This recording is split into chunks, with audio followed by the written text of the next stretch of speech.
All right, well, let's start her off.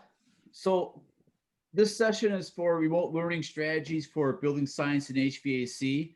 Um, Rob and I are here to kind of hopefully give some ideas, but it's really meant to be a discussion format where everybody's kind of asking questions and sharing information. Um, I don't know if you got anything to add to that, Rob? Just share information, talk about challenges that we've faced since the pandemic, especially when we had to do that conversion during isolation to online learning, and the challenges that we have associated with getting our contact hours in with limited class sizes. That's something that I'm sure that we've been finding quite a challenge when you have to have certain amount of contact hours to say that you're fulfilling a certain amount of semester hours.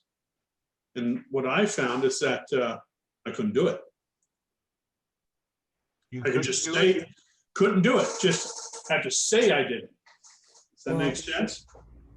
Up through July, they sort of relaxed some of those contact hours. And obviously, there's no way that you could measure up to what was required. So, I mean, and they wouldn't allow us to use Zoom as a result of security reasons. So we had to use, there's embedded in our learning management system, Blackboard. We were able to use that. And so mixing it up around May, June, we were able to come on campus in a limited way with a limited amount of students to do some labs to close out our semester. And so they still haven't gone back 100%. They're still doing a combination of things with limited lab exposure, face to face. So the fall semester at Los Rios, at the beginning of the summer, we were underneath the impression that we were going to come back, I think similar to what you guys were doing, where it would be reduced class sizes, so you'd have A and B groups alternating weeks. So what we decided to do was to have projects the students could take home when it was their week to be home, and then they would bring back the projects the following week, and then then we would issue those same projects to the alternate team. Unfortunately, we weren't able to do that because in July, towards the end of July, the numbers started to rise in California, and so our chancellor decided that there would be no face-to-face or on-site labs unless you were first responders. So we had to go 100% online, and so we didn't really get a chance to see how that strategy would work. But I think, and again, we're 100% online this current semester, this fall semester. Well, for us, the fall semester, we came back face to face. We had all the CDC guidelines in place for spacing people out and putting barriers between trainers and stuff like that. So it really wasn't that much of an issue for the most part. We did have, if somebody came into the space and they tested positive later on, that class got shut down for 2 weeks. That the instructor, whatever classes that instructor taught, all had to be shut down because they didn't want any of those people in the building for 2 weeks. So we had a couple times when that happened during the course of the semester, and that really posed challenges because this tended to happen in the apprenticeship classes. So there was a lot of issue with the face-to-face time that they need to be in the room. But for my program, it really wasn't an issue at all. We were able to operate until Thanksgiving. Then after Thanksgiving, they said, nope, you're home. You're operating all online. But that allowed me to get all my labs done, and we got a ton of things done in the first part of the semester, knowing that there's any time we could be shut down, and we were able to get a lot in.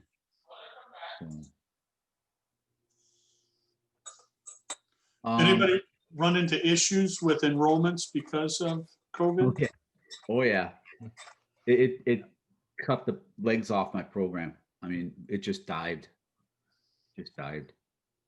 Yeah, and I was just talking to Robert Kroom about his enrollment for now spring term. The numbers do not look good across the board. Yeah, mine don't either. But we're limping along, and the college realizes that this is unusual time, and so they're allowing a lot lower levels than they may have allowed in the past. So, with the hope that next fall we're back up. Right now, we're still planning on meeting face to face come 2 weeks from now. So hopefully that still holds. If not, I'll be starting my semester off remotely. I ran into the unusual circumstance where the legislature did not pass a budget for the technical community colleges. So I ended up selling some scrap copper to get materials to use to train. But I did get a lot of donations. But in the meantime, yeah, it's been kind of a challenge because of the climate of people scrambling to use money for emergencies. But it didn't help having several hurricanes roll through either. Yeah. Yeah. One of our campuses in Lake Charles was severely damaged. So what type of strategies are people using for teaching remotely? So Ted, I was teaching a math class last semester, and I'll do it again this semester, the same class. And normally when I teach this class, what I find is that the students can do the math. That's not a problem, all right, in running the equations. What I find to be very difficult for the students is that they don't understand where the values come from, right? So when we start talking about heat exchangers, using steam or hot water to heat up air, there's just a blank look on their face, all right? Because and then to talk about maybe how the BTUs and steam and how you convert that to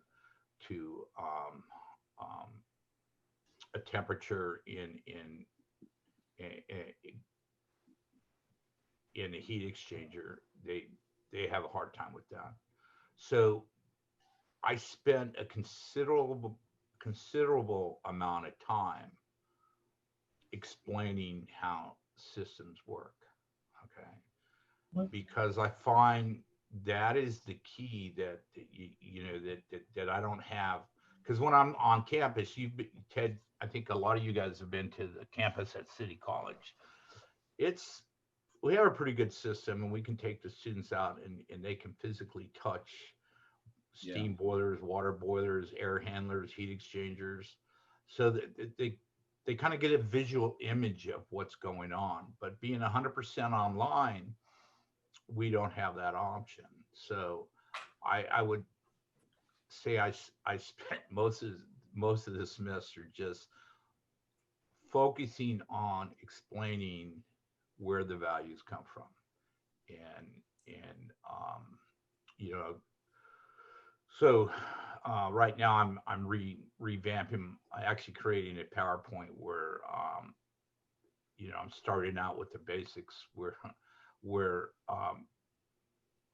I'm starting out with a residential heat exchanger, just so that people start. I mean, that's something that I think most people can equate to, is something in their home. and then just start building from that. And so like when I get to the boilers, I'll equate that to the water heater that is in the home. Yeah. And I think that was my How are you biggest doing challenge. that? Are you using videos? Are you actually bringing a heat exchanger in to show them, so they get a better feel for this? Um, I am using, okay, we're doing everything on Zoom. We're allowed to use Zoom. Um, and so I think I use a combination of pictures I pull off the internet. And then I also, whatever drawings I make on Visio. Yeah. Okay. That's, I mean, I think my wife would get upset if I brought a big heat exchanger into the house.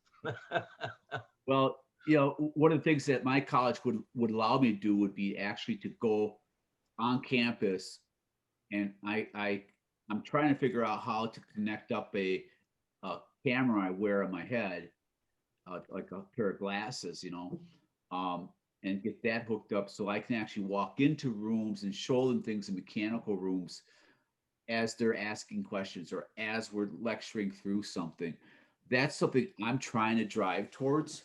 Also, what I've done also is put together a number of videos. I'll do a lab and take a video of me stepping through the lab, and they were able to check out the library, all the tools they need for that lab, and then they would step through that lab. And so it's kind of a process where via lecture, I talk through it in a lecture, they can view the video, and then they can do the lab, and they take a video of themselves with their completed lab, showing me how they completed it, and they submit that. And so that's one of the online methods that I've been trying to go towards.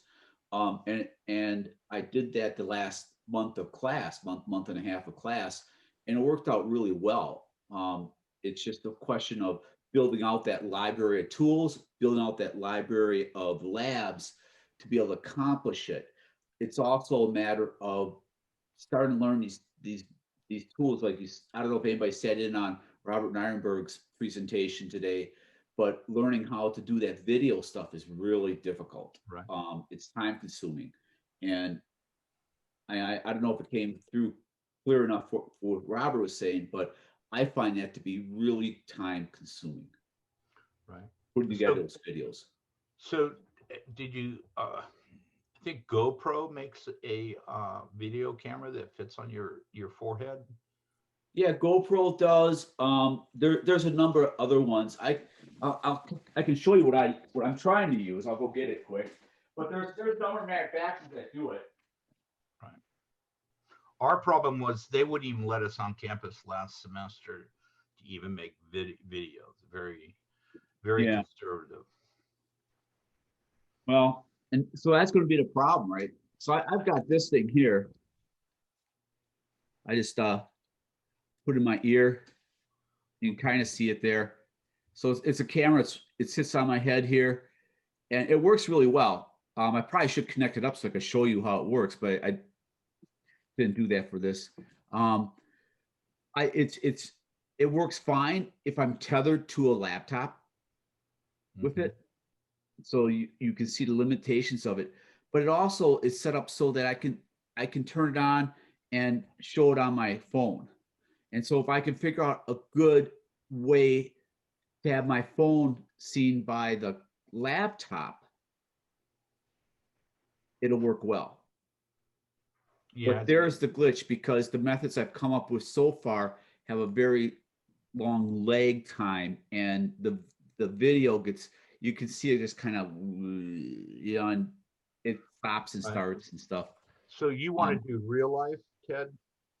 Well, yeah, as I'm lecturing, I'd like to do live presentation of what I'm doing. It works great for labs. It works really good for a lab. So it's not, I mean, you can do that with small things, right? If you're wiring up a control circuit or hooking a sensor up to a controller, those small things that you can have the students check out and take home. But obviously with working on a VAV box, you're not going to be able to have them take that home, No. So there's limitations to that type of methodology. I do a lot of this with my M&V class where they have all these different data loggers and testing equipment that they can easily take home and use on things at home. So that tends to work really well. But where it doesn't is where the equipment gets bigger or more costly, that's difficult to lend out. Mm-hmm. There was a company that a couple of years ago, it was a software company. They produced these glasses with a camera on them, and then they gave you the Yeah. software, and the information went to the cloud. Google is And you doing just, it. but you know, after they sold me this about a year ago, I tried to reach out to them. I emailed them several times and no response. I had to buy the hardware, which was $1,000, but the software they waived the subscription fee for 1 year. Yeah. And then after that, I think it was like about $2,500 a year. Mm-hmm. I have to find out the name of that company. Yeah. Yeah, there's other people who are going back to the GoPro, a 360 camera to video their lab or video their mechanical rooms or whatever it is. And when you do it that way, you have this great ability to dig into things. You know, you go here and you can click on this and figure out what this is, and then you have them go search for say the supply fan, search for the occupancy sensor on the 3rd floor in hallway B, and you can have them do all that type of stuff. But a lot of time involved with videoing that, and it's actually pictures, it's not videos. Getting those pictures and going in, putting those little place marks on the different pieces of equipment and inserting all the information you want. It's a lot of time. It's a lot of time. We have a number of people who are doing that in the network. Jenny Brinker's been doing some from North Wisconsin Technical College, and Steve Abercrombie up in Seattle area has done some of that stuff. Robert Nirenberg's done a little bit of it. So there's people who have done some of this stuff, and it's working out really well, I think. But you know, it's the time investment is just so incredible. And I don't know about you, with COVID, it seemed like administration suddenly decided, oh, they don't have anything to do. Let's make them jump through all these hoops. In addition to learning this whole new format and how to teach. But it's a whole nother battle that I think everybody's probably been fighting, right? Yeah, so I don't know, any other things? I mean, Rob, what have you been doing? Ted, listening to you talk about your challenges and remembering how things were done in remote areas of Wyoming where I originally started teaching, and that coupled with how we handled our challenges in Louisiana during the pandemic, it kind of gives me kind of an idea.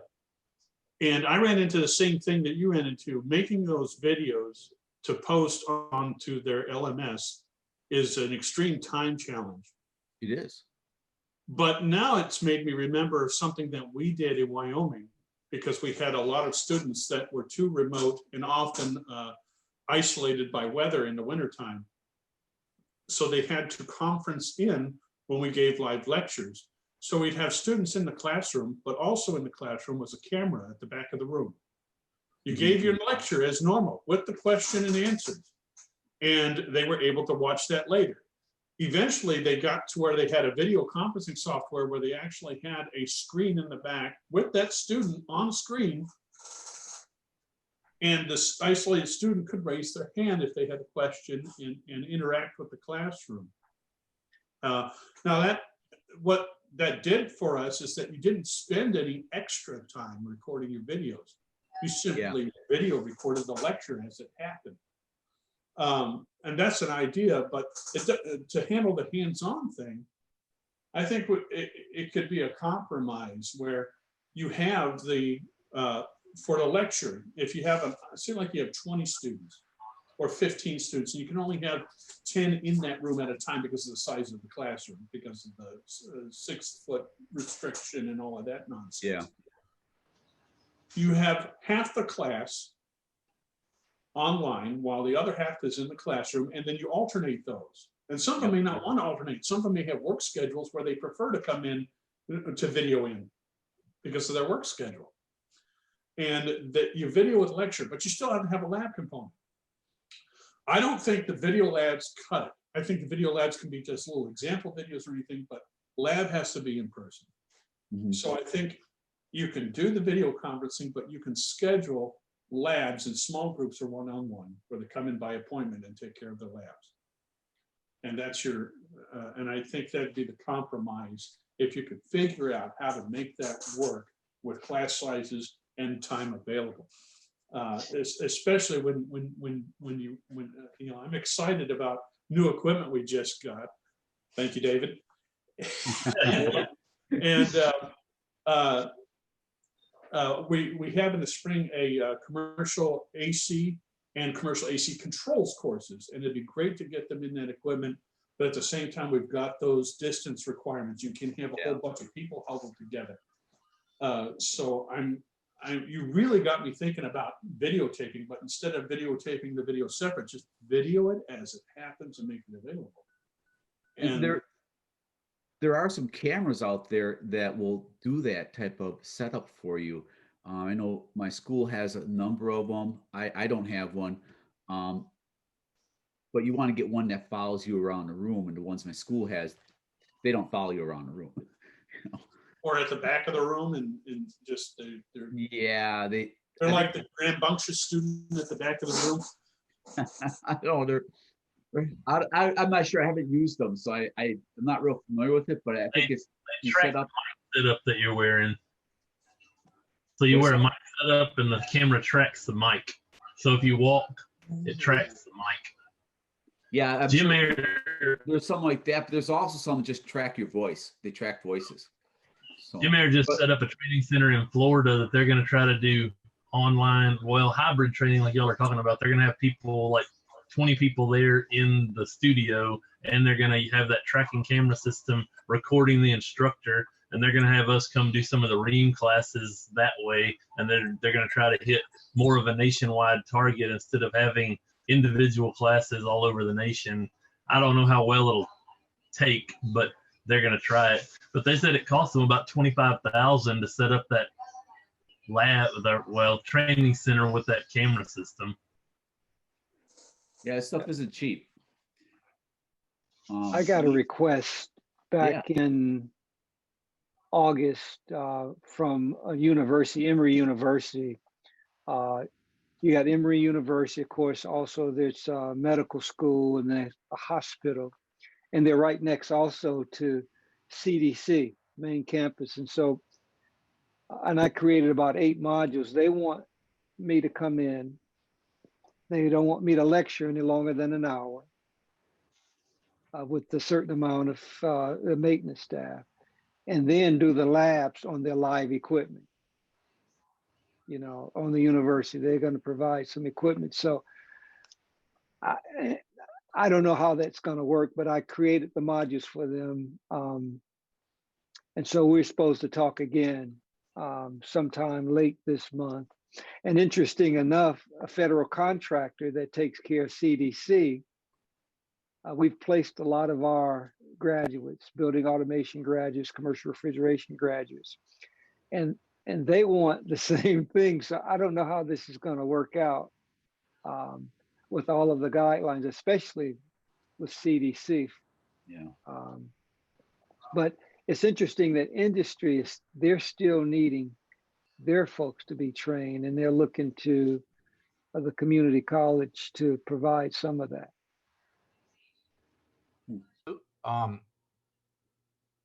Just thinking out of the box, and actually this came up in some training a couple years ago where theoretically I was going to have a class 100% online. One of the ideas I came up with is to work with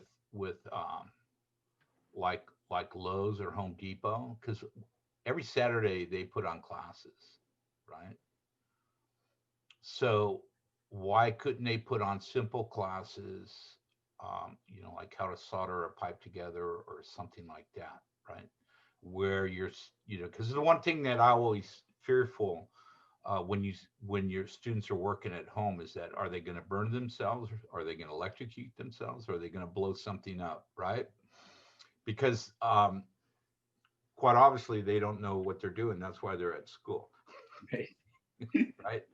So as crazy as it sounds, right?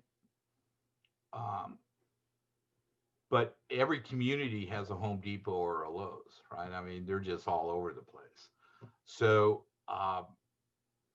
that, that might be an alternative. I don't know. And the other thought that I had is that you build up kits, right? And you put them in a box with a return label, postage paid. And whatever you want the students to do, you put it in this box and you ship it out to the student. They complete the task or tasks that are in this box. And when they're done, they ship it back. And you just keep recycling this information. And really, the odds are the stuff that you want the student to do is you already have it on campus. It's already in your lab. So the only real cost comes with creating a box and paying the shipping fees back and forth. Now, in California, because we have a lot of grant money available by the state of California, this is a feasible. This is actually somewhat feasible. But in other states where money is a lot more tight, I'm not quite sure how that process would be funded. Well, and that's why I came up with the library idea. I just, matter of fact, I'm getting bags that are about this size. Oh, you can't see it. There you go. About that size, that they can check out a library and they check other tools out of the actual library on campus, and they can cart it around and take it back home with them, so they can pick up enough stuff like a transformer and controllers. And so it's a fair amount of things. And I'll be telling them class by class what items they need to check out of the library. So Right. they'll probably keep that stuff for the full semester, You have a lot of problem with all of it not making it back to the library? Not so far, but that's one of the reasons why I did it with the library, because I've been using the library in that way for about, I don't know, 4 or 5 years. And I just haven't had problems. And the nice thing about using the library is I don't have to think about it. I don't have to pay attention to whether they're returning things or not. It's all done by the library. It's on their record. If they don't return it, they have to pay for it. I've never had to have a student actually pay for something. So it's been good so far. That's good. Yeah, but again, it's limited to small stuff. You can't have large equipment in the library. And at some point, which may come by fall, the library's gonna go, I can't house all your stuff, Ted. You gotta think of something else now. So I think the challenge in some cases, like I can understand like BAS, building automation, they can come up with these things like Robert presented today, but our last advisory committee meeting in June, we had commercial refrigeration contractors, and most of the guys that's on that advisory board, they're supermarket contractors. And they mentioned, we appreciate all that you're doing, with the video stuff. But what has worked for our program in placing our students is our lab. They said we need guys who have touched the equipment, because even if they go through our entire program in the lab, they're still at a disadvantage when they hit the field, because they're working under pressure at a supermarket. You got the manager asking when are you going to solve the problem? So it is very, very difficult to do even 50, 60% online when it comes to, Yeah. that agree. area. So, I mean, but at the same time, we got to do what we can in view of the circumstances. Yeah, it's kind of a stopgap, right? We're doing what we can right now to get through this. But there are some things, some of these basics, I think that we're going to be able to carry forward and use forever, because what COVID has done is taught me a lot of different ways to teach. And I don't have to be in this rigid mindset of got to be in class all the time. I prefer to be. All my students prefer to be in class all the time. But there may be some things that I can do to make things more flexible. Like Rob was, or somebody's pointing out, maybe it's Rob, where people they have different schedules. They may not be able to make it to every class. Maybe it's simpler. I have people that get off work at 5 o'clock, the class started at 4:30. Well, if you have flexibility with all these different other tools we picked up, we may be able to accommodate more, I'll call it non-traditional students, which I'm assuming is probably 90% of all of our students, right? So I'm seeing it as an opportunity to try to be more accommodating to more people, to be able to get more people through the programs. Well, So, so I'm starting a new program. It's industrial maintenance mechanic. All right. mhm. So, and the very first series of classes was last fall. I mean, like the worst possible timing, right? So, and this is where, and I spent a lot of time working with the local industry in the Sacramento area. So I was able to pull off the first semester because the employers actually, I think all my students but one was they're actually in the field, and the employers actually gave them the time or the incentive to go to class with a monetary award in pay raises when they completed the classes. So I think by working with your industry partners that and cultivating those relationships, that we can do a little bit. Hopefully, we can do more than what we're doing right now. Okay. Yeah. But what I did find, the industries, they're just a strange group of people, right? In respect that they have, I mean, just to have this huge need for people, right? Entry level skill sets, right? And they're all complaining that there's nobody to hire. Yep. And then, but then they look at the community colleges and the private colleges to supply the workforce, right? But then when you ask them to do something, they go, "Well, no, I don't think so." Yeah. It's That's been my major problem with them so far. yeah, I mean, I think, and then, but I was fortunate last semester that I had a lot of employers buy in. All right, they definitely saw the need and the value in what we were doing.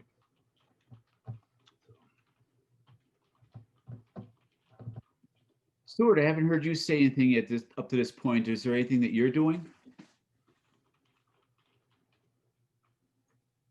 Sorry about that. Oh, no problem. I've just been listening in, trying to keep track of a lot of things that are going on in this industry. I'm actually retired. Oh, okay. Okay. So sorry if I'm quiet. I'm just trying to feel like I'm catching up, especially with COVID. I found that trying to run a lab, hands-on lab during COVID wasn't really a great thing to be doing. So No, it's very difficult. Yeah. Those are some of the things you guys were talking about. Looking for my what to do when I grow up now. So Aren't we all? I think a few of us are looking forward to what you're doing, retired. Well, I'm busy trying to build a net zero home Ah, using what we've learned in California and trying to stay ahead of the curve. And the home is taking a lot longer than I thought it would, even though I can't even blame COVID for all of it. yeah. Construction kept moving, but it definitely was a different situation. I'm a little bit scary with having all the crews in at the same time. But a learning opportunity for me, and something I'm thought to turn around and turn into a learning opportunity for others through video, or just putting together a tour, a virtual tour.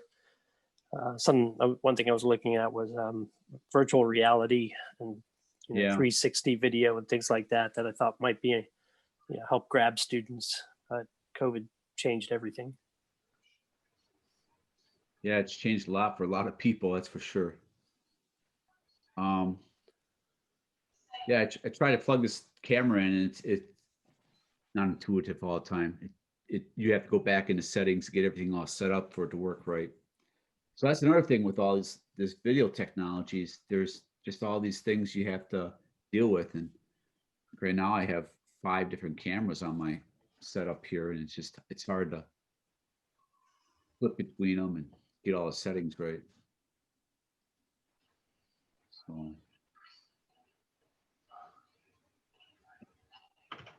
Well, what else? What other experiences you guys have? Working on all these different formats has been a challenge going online. I mean, I've been on Zoom, I've been on Blackboard, I've been on Google Classroom, I've been on Google Meets, I've been on Cisco, WebEx, MS Teams, and I think there's 1 or 2 others. And so getting used to all these different formats, flipping around is always a challenge too. So there's pluses and minuses to them. I'm not real fond of Blackboard's classroom setup. It's pretty basic and restrictive. But who's had experience of formats that they like? I think I like Canvas. I haven't been on Canvas yet. We started with Blackboard, then we went to something else. Now we have Canvas. So I see 3 of you shaking hand. Yes, Canvas is the way to go. Right. Tex, what did you guys use when you were teaching? We use Microsoft Teams, Zoom, and Join Me. Okay. And what was the last one? Join Me. JOIN.me. Okay. Yeah, I haven't heard of that one yet. That one works really well if you've got a whole bunch of people that need to be on the class. So like we did some commercial classes and had like 175 people on one session. So Yeah, and Stu,